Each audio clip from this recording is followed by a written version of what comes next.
Hey, what's going on, guys? It's your dude Superb. On this week's episode of MC2MC, we have the lovely guest, Averianna The Personality. We talk a little bit about her backstory, how she got here in the Nashville scene. We talk a little bit about where we feel the Nashville scene is going. And we talk a little bit about Kleos, glory after death, legacy, the things you want to leave behind. Tune into this one. It's going to be a fun one.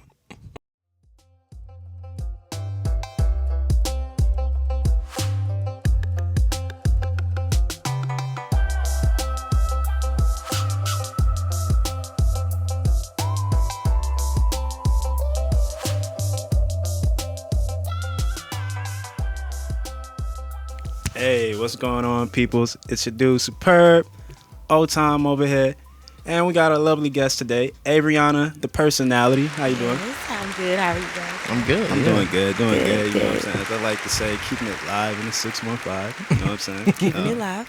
We out here. So this is gonna be a dope episode today. Got some dope questions. So I wanna figure out. So tell us a little bit about who Averianna The Personality is.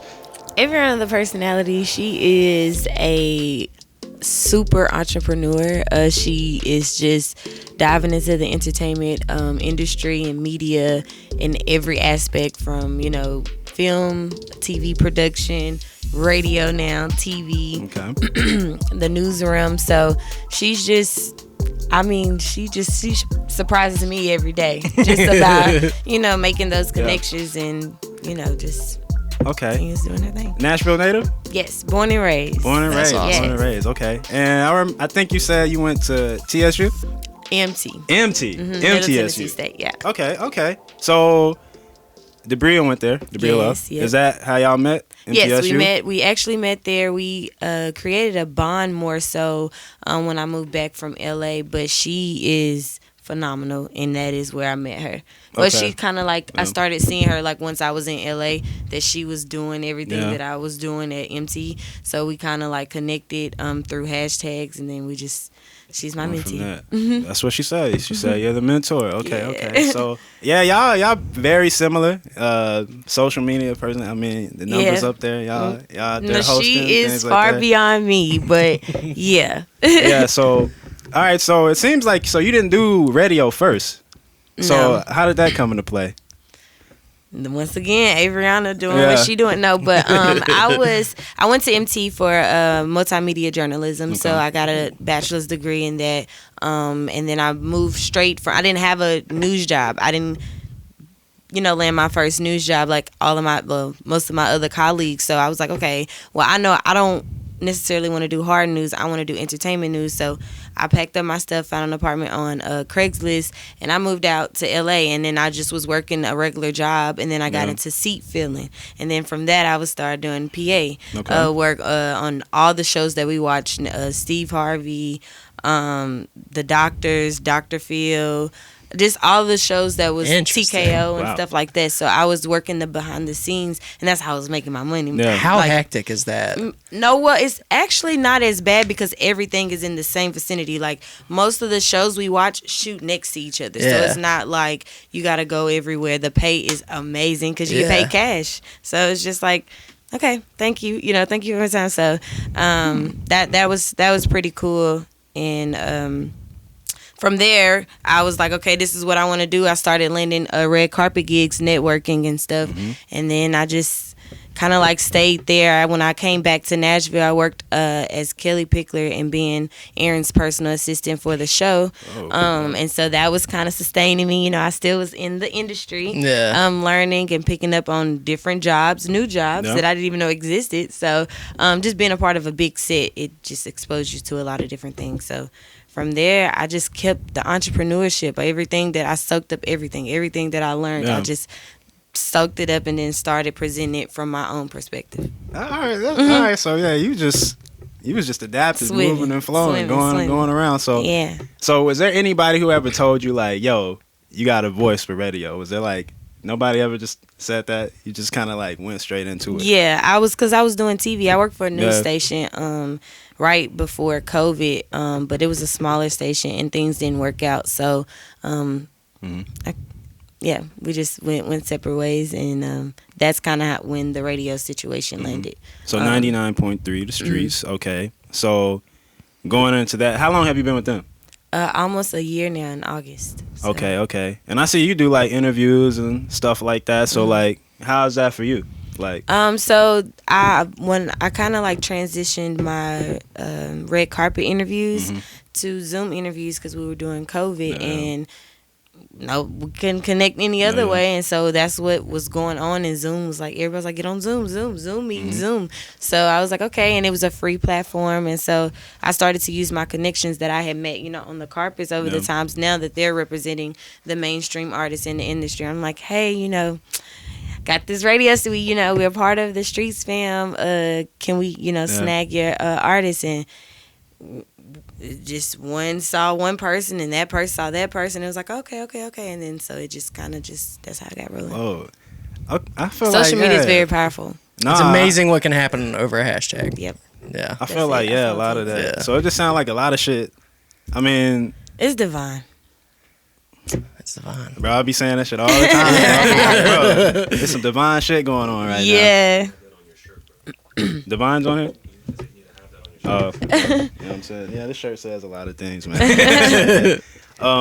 So like, 99.3. So like, explain a little bit more. So like, what kind of topics and stuff do you be touching on? Like, so for ATP Hours specifically, I have a Nashville hour, just where I talk about all in Nashville. Then I have the Tea Hour, which is where I talk about, whatever's going on in the world. Like, and I get tea, we sip tea while we read tea, and I tell you what's going on in the world. And then my first hour is all about like healthy fitness. So like I have transitioned tremendously in my figure and just like my lifestyle, how I live and how I eat. So that whole hour I'm giving tips and like a different this for that. That's what I call it, my this for your that. Just a filler meal. Besides eating this, you can eat this is a healthier alternative. So that hour, and then my last hour is all about manifestations and affirmations. Get a little spiritual with it. Get a little spiritual. Gotta end it off, Yeah, that's a good way to end it all. Yo, Tom, so like, I feel like a lot of shit we've done has been like manifested. Yeah, for real. What I'm saying? Like, I don't know, are you familiar with like the term eating dirt? Or like getting it out. It's pretty like, self-explanatory. Or like very like similar, like getting it out the mud. Okay, yeah. You know what I'm saying? Sure. Like, I know with like what we do here, we do like a lot of media. So, a lot of it. I know for me personally, I was doing a lot of shit last year that I never thought I would do. Right. Like, I came out here from Dallas. Okay. Which welcome. I know I'm from here originally. I'm from East Nashville, but okay, I did some schooling and stuff in Dallas. So when I got back here, crazy story. So I was, I wanted to make sure I knew like some people out here like in the scene. So like, I was going hashtag same stuff like Nashville songwriters, artists. So I come across this guy named Foundation, right? So I'm in Dallas. I've known him for about like 2 years. So boom. Last year, I get here like right when like COVID, tornado hit and all that crazy shit. Yeah. So like halfway through the year, me and this dude found out that we're cousins. Okay. Like, you know what I'm saying? Like on some talk about like some divine shit. Like that's like some 1 in a million. From there, he kind of like introduced me to some people. I got into some internships. I did like a youth camp. Then at the time, I came up on some cash. Bought that camera. Okay. Then shit, just kind of I was the guy with the camera. I didn't know what the fuck I was doing. You know what I'm saying? So just a lot of it was just showing up. People be like, yo, Perv, you got the camera, man. Come here and do this shit. You know what I'm saying? I'm like, all right. So then I get into shooting music videos. You familiar with Guidance Whiskey? Yes. So, okay. So one of my mentors, Ashley Autumn, I got to shoot the first Guidance Whiskey video with the artist Love. I don't know if you're familiar. That's one of the artists in the Guidance Entertainment. I've seen the bottle everywhere. Yeah, Jason's everywhere. Bring me into that. Then like I'm like, yo, I was freaking out. I remember Terrence. You remember, bro? I was like freaking out so much, bro. I was like, bro, like, dude, like I've never shot a music video, bro. Like, what am I gonna do? I'm like, that's a big one for like your first that was like one. a huge one too. Like, you know what I'm saying, for Guidance. I'm like, dude. I was like hoping I didn't fuck it up. Like I was like, bro, like how does the lighting work and shit? Like what the fuck is like aperture and all that shit? Like, no terminology whatsoever. No, for real. You know what I'm saying? Turned out great though. Turned out great. You know, I think I learned too, you know, don't overthink it. You know what I'm saying? When you're going into certain stuff. For sure. Then from there, shit like the podcast, shot like more videos. Then we did like, recently we did the video with Savvy. Are you familiar? Do you know who Savvy is? He went to MTSU. I'm sorry. You keep putting me on the spot. And I'm like, nope. It's but it okay. doesn't mean that I don't know them. Okay. I'm just not, like when you say the name off the top of my head, like you got to show me a picture. I'm a visual person. That's cool. That's the beautiful thing, though, about like media and stuff. Because it's like, I know you got your own world of people and stuff that you know. And then we got like, it's like just bringing the worlds together. Yep. But yeah, you know, more of the story. Yeah, I feel you with the divine. And just like moving around, taking things as it is. You know what I'm saying? If you can just take it with a good stride, you know what I'm saying? Positive attitude, you know what I'm saying? That's why I'm practicing that, you know what I'm saying? Just trying to stay there, like making it a lifestyle. So staying there is the that's tough the hard part. Yeah, because you can get in there and then like something happen and it's like, nope. Yeah. You have a good week, and then like just something happens. I mean, like, oh, it just messed up the whole good week you had. So yeah. And on manifestations, a lot of it, I mean, you guys, these guys, man, I'm always speaking positive affirmations and shit. I feel like that's the best way to go about life. You know what I'm saying? I'll be out in these streets like, yo, I'm hot. I'm a legend. You know what I'm saying? Like, yeah, and you should. You know? It's the only Law way. of attraction. You know what I'm saying? Law of attraction. And like, is a lot of that stuff, was that manifestations for you? A lot of the things that you got into? More recently, yes. More recently? Like I said, when I changed like how I eat, and I mean, I don't know, it's just my life just changed, like everything from mentally, spiritually, physically, emotionally, everything. So when I like made that transition, I got into my spirituality more, and I took it to the next level, deeper than what I've always grown up in, which was Christianity.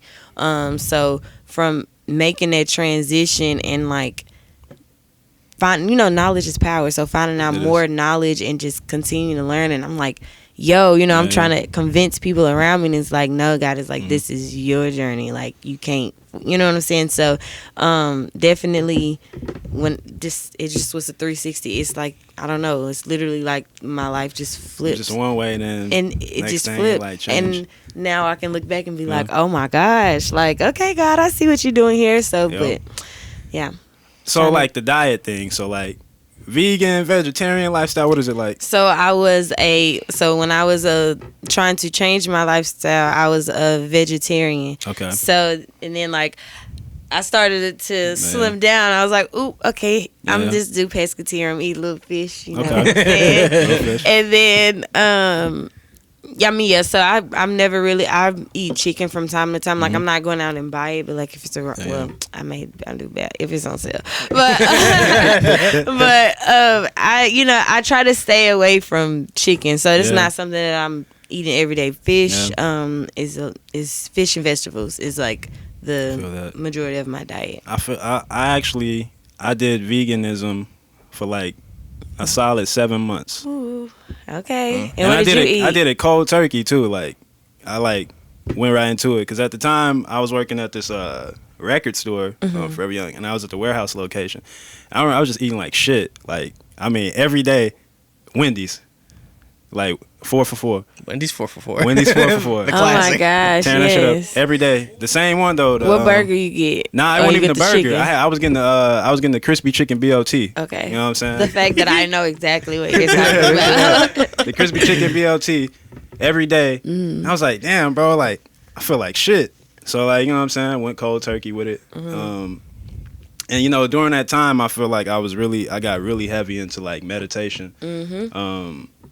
Like deep meditation. I'm talking about like I do that shit for like an hour. No, same. Like, I could do it forever, and I do. Well, I was doing like guided, like before I could like hone in to myself like on my own. But yeah, the hour guided meditations. I was reading on crystals, numerology. I'm like, why do I keep seeing these numbers? Like all of that. It just all came at once. So. All right, you get it. Yeah, I was having like, I'm talking like lucid dreams. Like I mean, I got a dream catcher in my room, so. And I had a dream journal. When I want to sleep, I want to sleep. Oh, was it? I had like a little dream journal every night. You know, I would write the dreams down.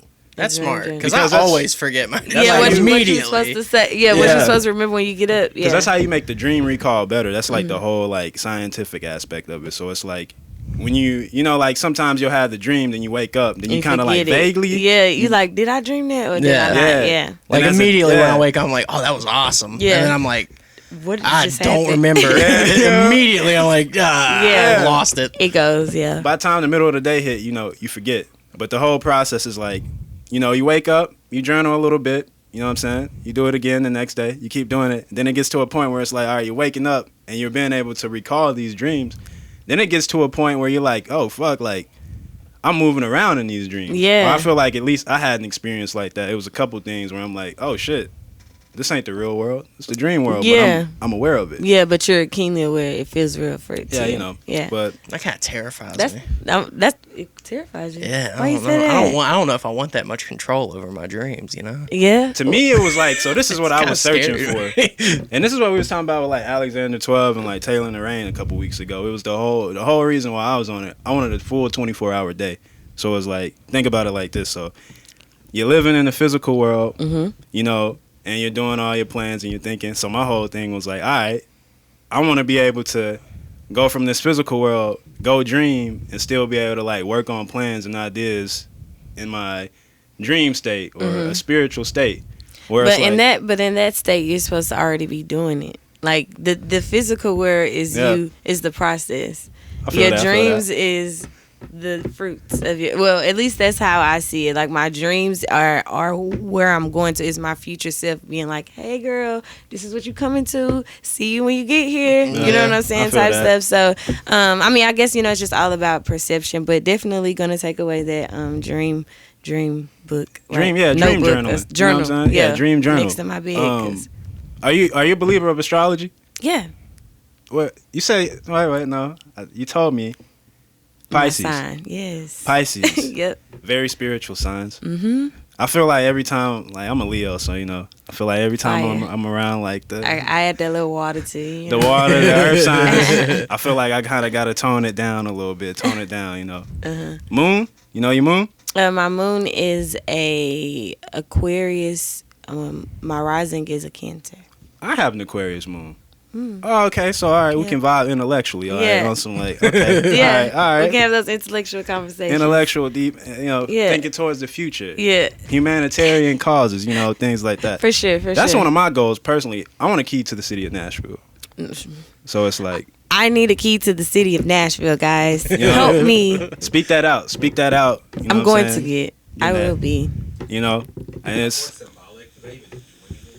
I think, so in ancient times it had a lot more weight behind it, because when you had the key to the city in ancient times, it was like you were a noble citizen, or you were someone who was respected. Like, so ancient cities had the gates and the walls around the city, so at night it would be closed down. But say you were, you know, someone who had the key to the city, or you had that right, you know, you could come into the city as you please.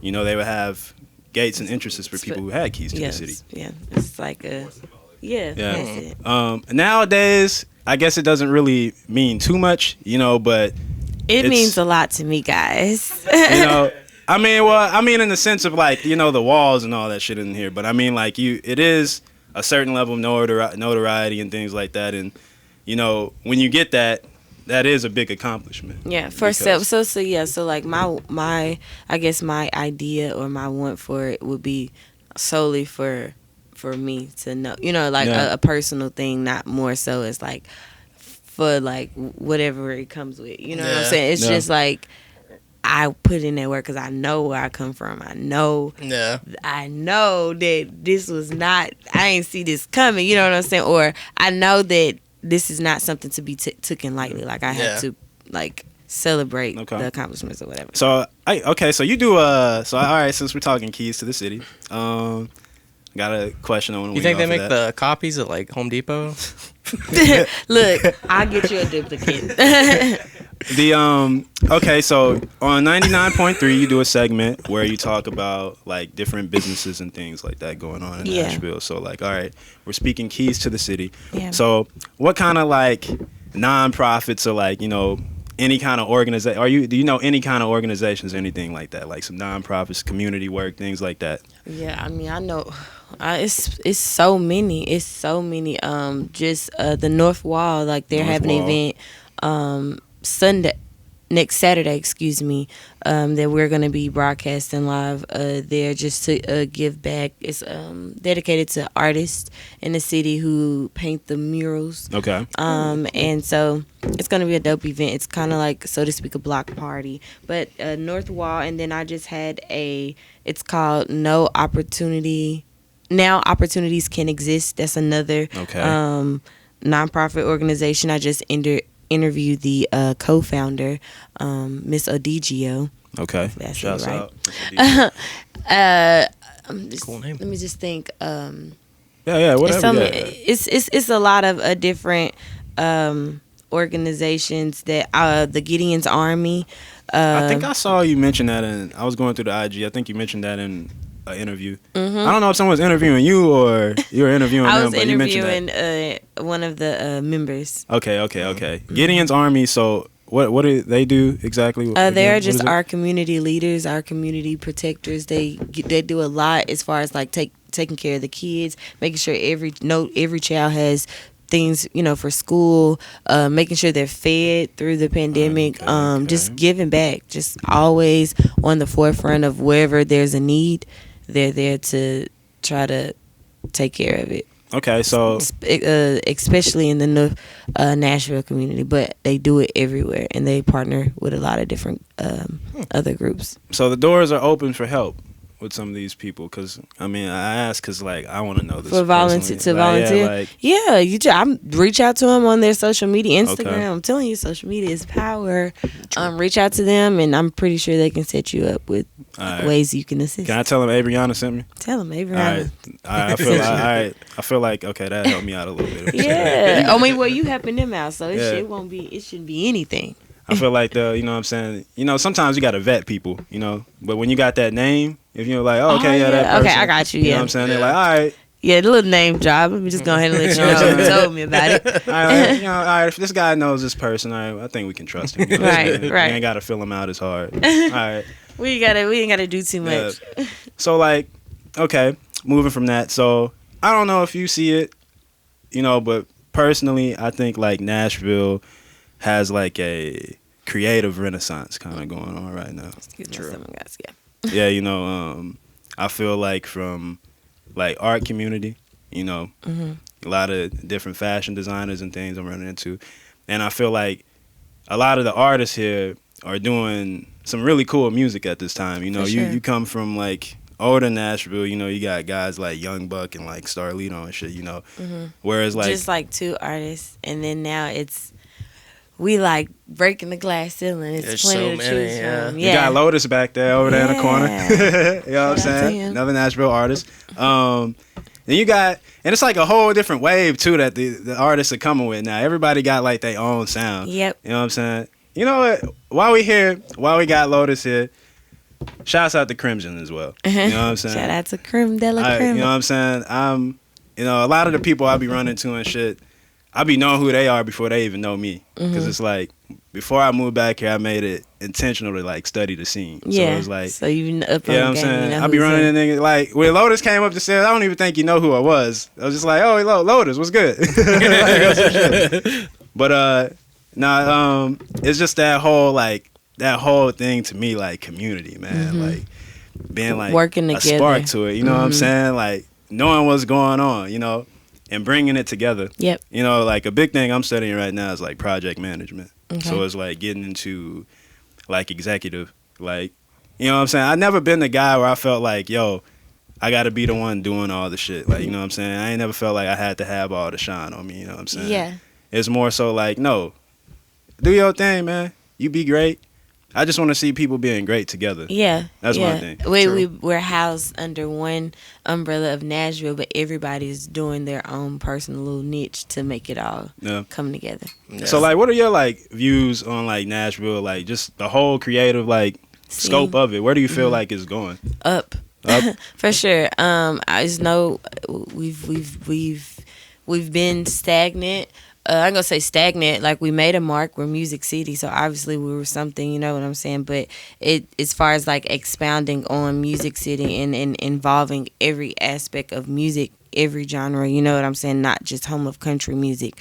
It's just one of those things where I see I mean, now we're being seen, we're being heard. You know, people, businesses are investing in Nashville. Downtown Nashville is going crazy with the cranes right now. It is. It's going hella crazy. I mean, so just so many, even major production companies are investing in different stages here. So, I mean, music, it's just so many people. Like now when we have concerts, we get a list. Nashville name is on the list. It's always like Atlanta, Memphis, and then, you know, Nashville never makes the mark, but now people are paying attention to Nashville. So we have a lot of big things going on in Nashville. The Titans is, you know, they got their run, like they like, we're gonna be champs next year. I'm gonna speak into it. Well, shout out to Derrick Henry. Shouts out Derrick Henry. I'm claiming that I'm a Colts fan, so I can't like fully support the Titans. I'm sorry, but it's. Are you a Nashville native?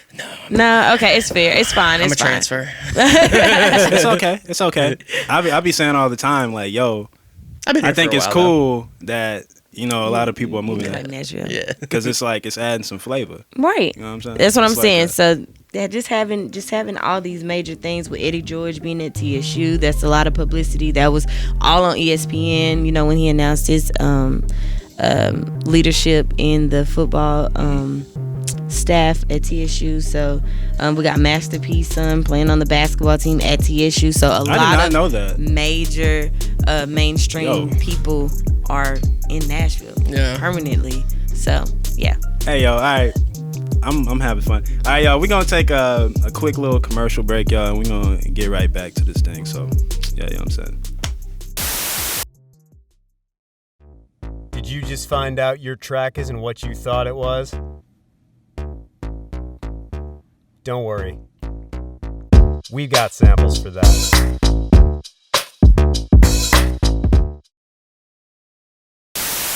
All right, yo. So we back. You know what I'm saying? Averianna The Personality. I mean, yeah. So we were just talking a little bit about the creative scope of Nashville, where it's going and things. So yeah.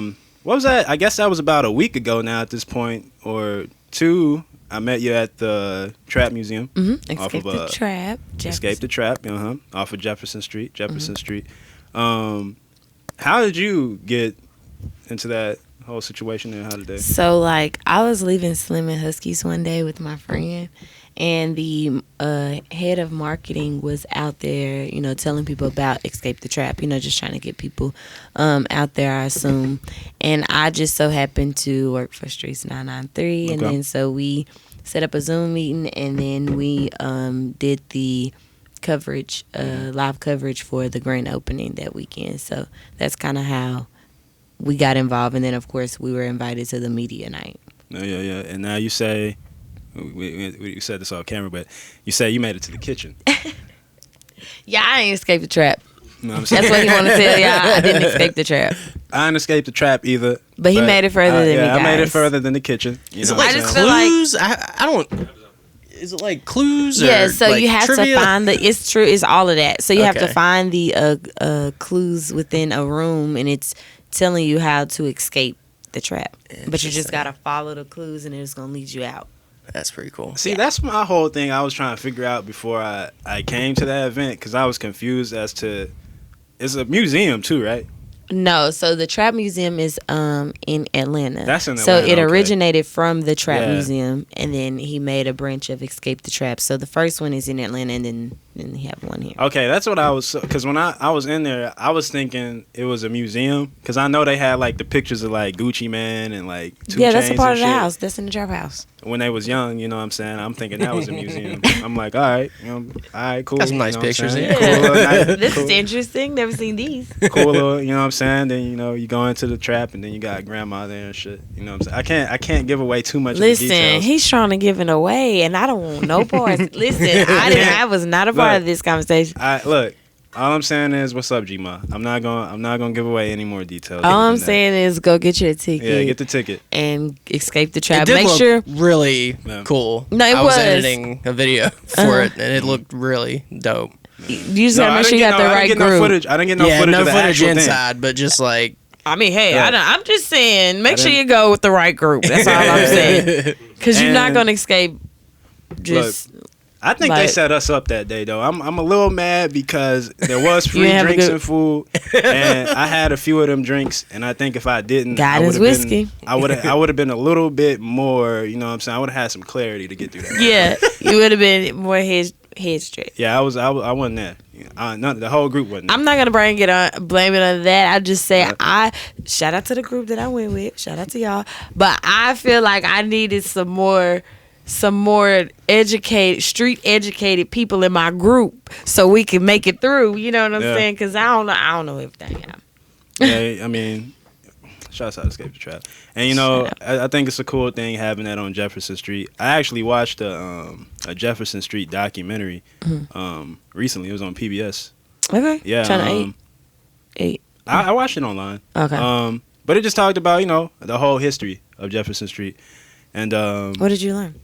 I learned that it used to be, you know, there was a lot of commerce and things. There was a lot of businesses on Jefferson Street. There were different venues. Shouts out Jimmy Church, actually. Older fellow.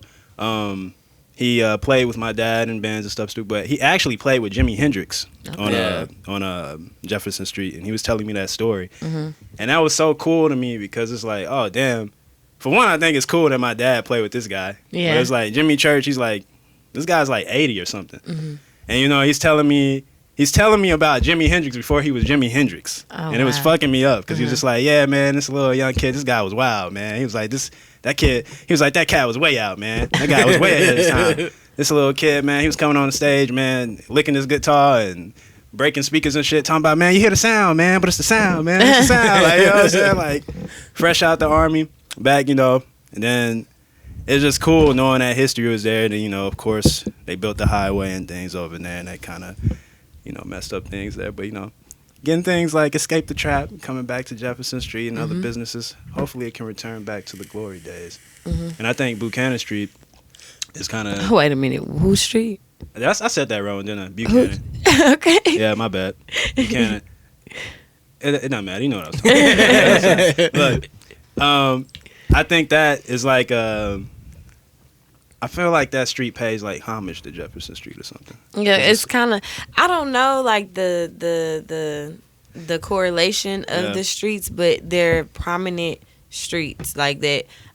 As a child, I knew that street. I knew Buchanan. I knew I'm riding down Jefferson Street. You know what I'm saying? Just like just like random streets like Clarksville Highway or something. Just like those common name, you know, those common streets that we use on a daily basis. So you travel on all the time. So just building there, man. I'm excited to see what the future's gonna bring back over there. Hopefully, you know what I'm saying, I can do be a part of it. You know what I'm saying? Do something cool over there. But I guess, you know, I wanna go into the word of the day. So, you know, I do, you know, when I'm out, I do a little Uber sometimes. So I was riding with this guy. He was from Greece. His name was Marianos. Cool guy. And he brought up, we were talking about like ancient philosophy, like the ancient Greek language compared to like modern day Greek language. And he brought up a word called Kleos. And, you know, I was really vibing on that. And it means glory after death. So like, basically like legacy. And, you know, like in ancient times, you know, it was all about being a warrior or being a leader or how you can help like your village or like your tribe, you know. Nowadays, you know, in more modern society, you know, it's more about like, you know, the social media, the glitz, the glamour, you know what I'm saying, the money, things like that. But it's that whole notion of like legacy, you know, and what you're gonna leave behind. And, you know, we do it today still. You know, it's like, you know, when you have certain like rappers or, I mean, artists or any, you know, media personality, we always look more into who they are after they die, you know? And I don't know if that's necessarily like a good thing or a bad thing in like modern day terms. You know? I mean, I feel like, you know, when your name is kept alive and, you know, your accolades are on the forefront, it makes a person want to be like, wait, who is that? Like, what did they do? You know what I'm saying? I think that's just, and that's how legacy is built. You know, just continuously building those big accolades that I guess the world deems glory or worthy of adoration and, you know, just congratulations towards it. So I don't know, I feel like that's like a part of like the legacy, but this is a new word and I'm interested. Kleos, yeah, Kleos. Mm-hmm. Remember that word, Kleos. Kleos. So it's like Kleos. Put me on the spot there. You know what I'm saying? Like, yeah, Ding, ding, ding. I believe that's it. That is correct. But I know how it's said, so that's all that matters. All True. the Greek people would know what I'm talking about. So, yeah, you know, I guess kind of wrapping it up, you know, what's your Kleos, Averianna? What is it? What's your glory after death? You know, we can't take all this. We can't take the phones, the money, and all that shit with us. So it's like, when it is all said and done, what is it? What is that glory that you want to leave behind?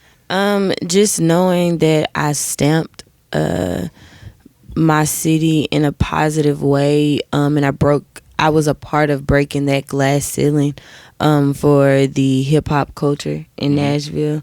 And I want to be forever remembered for being one of the women to do it independently, you know, and as a entrepreneur, and just that's what it is. I want to leave that mark, because I know once we do it, it's never gonna be the same. Like, we're gonna be able to be like Atlanta, you know, in the hip hop scene, and like Memphis in the hip hop scene, and Miami. You know, it'll be a Nashville, Tennessee hip hop scene. It'll be a conversation, and for years to come. And I just want to be that. You know what? You know, I agree with that. You know, I feel like that's coming real soon. And like I've said before, it was a real rough year for Nashville last year, you know, especially ending it off with the bombing and things like that. Yeah. But then on the bright side, like, you know, you're getting people getting like these NPR articles and like Complex, and, you know, we're getting all these documentaries and things coming. So definitely look like it's going on an up and up. Right. You know? That's a blessing in disguise. Exactly. You know, the negative energy comes in, but, you know, there's the notion of duality. You know what I'm saying? There's light and there's dark. Yep. You know, so, you know, I feel like, yes, the scene, it is emerging. Beautiful people here. Beautiful creative scene. Yes. And you know what? Support us all, everybody. Basketball players, artists, creative artists, dancers. I mean, we got it all. You're looking for it is here in Nashville. Just come hashtag us. Find us on the Instagram and social media, and we're here. We're here to work. We're ready. Hey. We're hungry. Hey, y'all. Look, this has been a fun episode, man. Hey, it's your dude Superb. Oh, Tom. Thank y'all so much for having me. We got Yeah, Averianna absolutely. The Personality here, man.